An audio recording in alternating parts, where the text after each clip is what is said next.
Dita ndërkombëtare e autizmit të shërbesit ndërgjegjësime dhe për 364 ditët e tjera të vitit dhe jo vetëm për 2 prill.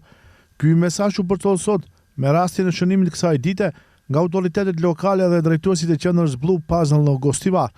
Më e rëndësishme për personat autikë është sensibilizimi dhe pranimi i tyre në shoqëri pa mos bërë dallime që do të vorreshin nga këto persona pasi rezultati i trajtimit pastaj është më i lartë, tha me këtë rast kryetari i komunës së Gostivarit Valbon Limani, i cili dhuroi mjete didaktike në vlerë prej 60.000 denar për qendrën Blue Puzzle. Komuna e Gostivarit simbolikisht në këtë datë do të dhuron mjete didaktike në vlerë prej diku 60.000 denar.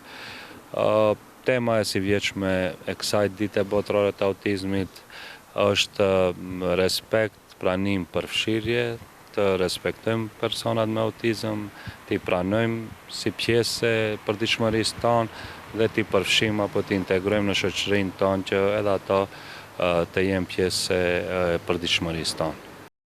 Kryetari Limani tha se pasi dita ditës rritet numri i personave për trajtim nga spektri autik, shqyrtohet nevoja për zgjerim të kapaciteteve të qendrës Blue Puzzle.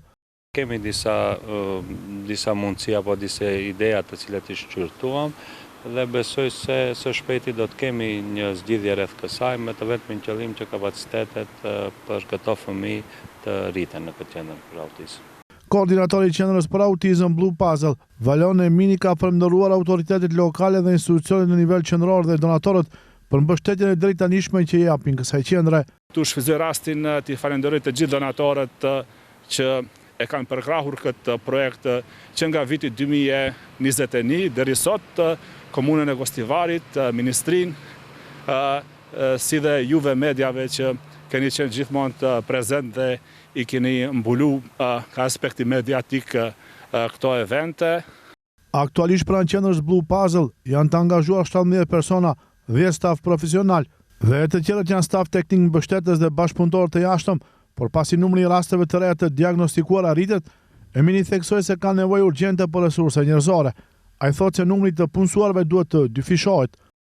Zgjerimi i kapaciteteve nuk është as problemi i madh që janë burimet njerëzore, se ne jemi mësuar të shohim objekte si rregullohen, aspekti i infrastrukturës duket mirë, po objekti vet pa burime njerëzore nuk mund ta bëjë punën.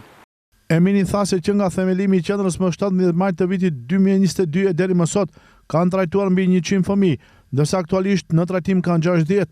Tha se ka shumë histori suksesi të arritura gjatë trajtimit.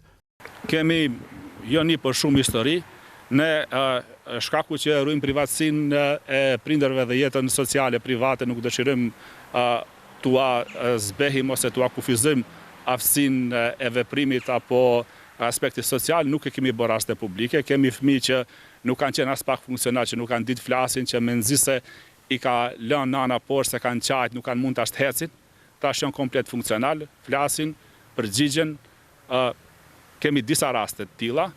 Në qendrën Blue Puzzle funksionon edhe shërbimi për vlerësim të fëmijëve dhe të rinjve autik. Ndryshe, siç mëson televizioni Globi, zgjerimi i kësaj qendre mendohet të bëhet me hapësirat pranë saj, ku aktualisht funksionon shkolla e muzikës, ndërsa kjo e fundit të transferohet në ndonjë lokacion tjetër, gjithsesi në Banjic, te ish objekti i fakultetit të disperzuar të teknologjisë ushqimore të UT-s.